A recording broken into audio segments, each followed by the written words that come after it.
Hi friends, welcome to my channel. AP వాతావరణ శాఖ నుంచి వెదర్ రిపోర్ట్ అయితే వచ్చింది. మంగళవారం రోజున ఏపీలో ఏ జిల్లాల్లో వర్షాలు పడతాయనేది తెలుసుకుందాం. అలాగే ఏ జిల్లాల్లో గరిష్ట ఉష్ణోగ్రతలు నమోదవుతాయనేది తెలుసుకుందాం. వీటితో పాటుగా నైరుతి ఋతుపవనాలకు సంబంధించిన అప్డేట్ కూడా అయితే తెలుసుకుందాము. వీడియోని అయితే స్కిప్ చేయకుండా లాస్ట్ వరకు చూడండి. వీడియోలోని ఇన్ఫర్మేషన్ నచ్చితే ఛానల్ని సబ్స్క్రైబ్ చేసుకోండి. వీడియో యూస్ఫుల్ అనిపిస్తే మీ ఫ్రెండ్స్ అండ్ ఫ్యామిలీ మెంబర్స్కి మన వీడియోస్ని షేర్ చేసి నాకు సపోర్ట్ చేయండి. చాలామంది వీడియోస్ చూస్తున్నారు కానీ లైక్ చేయట్లేదు. మీరు ఎన్ని లైక్స్ చేస్తే నాకు అంత సపోర్టివ్ ఉంటుంది. వీడియో కూడా ఎక్కువ మందికి చేరుతుంది. దానివల్ల వీడియోలోని ఇన్ఫర్మేషన్ ఎక్కువ మందికి తెలుస్తుంది. ఇక లేట్ చేయకుండా టాపిక్ లేకైతే వెళ్ళిపోదాము. సో ఏపీ రాష్ట్ర వ్యాప్తంగా ఏపీలో మంగళవారం రోజున పలు జిల్లాల్లో మోస్తరు నుంచి భారీ వర్షాలు నమోదయ్యే అవకాశం ఉన్నట్లు వాతావరణ శాఖ అయితే తెలిపింది. ఇక పూర్తి వివరాల్లోకి వెళ్ళినట్లయితే తూర్పు విదర్భ నుండి దక్షిణ కేరళ వరకు, తెలంగాణ, రాయలసీమ, దక్షిణ అంతర్గత కర్ణాటక, తమిళనాడు, పుదుచ్చేరి మీదుగా ఒక ద్రోణి అయితే కనుక కొనసాగుతోంది.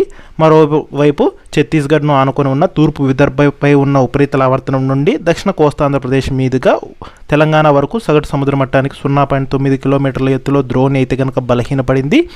ఇక మరోవైపు ద్రోణి తూర్పు మధ్య బంగాళాఖాతానికి ఆనుకొని ఉన్న ఈశాన్య బంగాళాఖాతంపై ఉన్న ఉపరితల ఆవర్తనం నుండి పశ్చిమ మధ్య బంగాళాఖాతం మీదుగా శ్రీలంక తీరాన్ని ఆనుకొని ఉన్న నైరుతి బంగాళాఖాతం వరకు సగటు సముద్ర మట్టానికి 4.5 కిలోమీటర్ల ఎత్తు వరకు విస్తరించి ఉంది.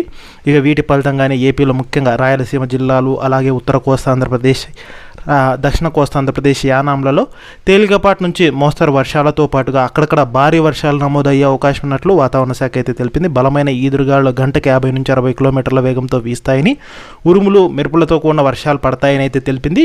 ఇక రాష్ట్రంలో పిడుగులతో కూడిన వర్షాలు, కొన్ని చోట్ల ఎండ ప్రభావంతో విభిన్న వాతావరణ పరిస్థితులు నెలకొన్నట్లు ఏపీ విపత్తుల నిర్వహణ సంస్థ అయితే తెలిపింది.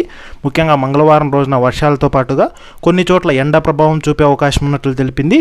ముఖ్యంగా మంగళవారం రోజున పోలవరం, ఏలూరు, ఎన్టీఆర్, గుంటూరు, పల్నాడు జిల్లాల్లో కొన్ని ప్రాంతాల్లో 42 నుంచి 44 డిగ్రీల మధ్య ఉష్ణోగ్రతలు నమోదవుతాయని, ఇక పార్వతీపురం, మన్యం, కోనసీమ, కాకినాడ, తూర్పుగోదావరి, కృష్ణా, బాపట్ల, మార్కాపురం, నెల్లూరు, ప్రకాశం జిల్లాల్లో 40 నుంచి 42 డిగ్రీల మధ్య ఉష్ణోగ్రతలు నమోదయ్యే అవకాశం ఉన్నట్లు తెలిపింది.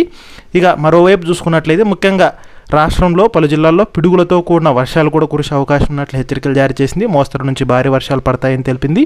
ఏలూరు, కృష్ణా, ఎన్టీఆర్, గుంటూరు, బాపట్ల, పల్నాడు జిల్లాల్లో మోస్తరు నుంచి భారీ వర్షాలు కురిసే అవకాశం ఉన్నట్లు తెలిపింది.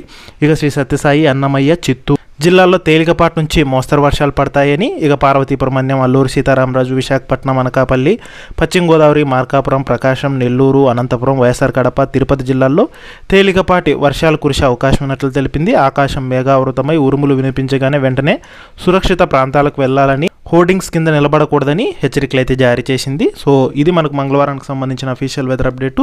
సో వీడియోలో ఇన్ఫర్మేషన్ నచ్చితే ఛానల్ని సబ్స్క్రైబ్ అయితే చేసుకోండి.